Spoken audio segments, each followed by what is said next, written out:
ভারতের সঙ্গে বাংলাদেশের সম্পর্ক প্রতিবেশীর মতো হবে। সম্পর্ক তিক্ততার হবে কিনা তা কাজের মাধ্যমে নির্ধারণ করবে ভারত, এমনটাই মন্তব্য করেছেন বৈষম্য বিরোধী ছাত্র আন্দোলনের অন্যতম সমন্বয়ক ও জুলাই ফাউন্ডেশনের সাধারণ সম্পাদক সাজ্জিস আলম। ভারতের সাথে আমাদের সম্পর্ক প্রতিবেশী দেশের মতো হবে নাকি সম্পর্ক অন্য কোনো পর্যায়ের তিক্ততার হবে, সেটা ভারতই নির্ধারণ করবে তাদের কাজের মাধ্যমে। 6 ডিসেম্বর বগুড়ায় ব্যক্তিগত সফরে এসে সাজ্জিস আলম সাংবাদিকদের এসব কথা বলেন। তিনি বলেন, বগুড়ায় আমি প্রথম এসেছি। বগুড়া নেমেই যা দেখেছি তাতে মনে হয়েছে 64 জেলার মধ্যে নামের কারণেই বগুড়া জেলা 16 বছর বৈষম্যের শিকার হয়েছে। বগুড়া নামের কারণে 16 বছর বগুড়ায় কোনো উন্নয়ন হয়নি। সাজ্জিস আলম বলেন, বাংলাদেশের মানুষ এখন শতভাগ ঐক্যবদ্ধ। ভারতের কিছু মেরুদণ্ডহীন মিডিয়া সাম্প্রদায়িক প্রোপাগান্ডা চালাচ্ছে। সাম্প্রদায়িক উস্কানি দেওয়া হচ্ছে ভারতের পশ্চিমবঙ্গের কিছু মিডিয়ার মাধ্যমে।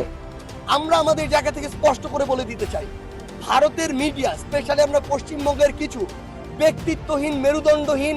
সাজ্জিস আলম আরো বলেন, বিগত 16 বছর ভারত আওয়ামী লীগকে নিরাপত্তা দিয়ে বাংলাদেশকে যেভাবে শুষে নিয়েছে, সে সুযোগ বাংলাদেশের জনগণ আর দেবে না।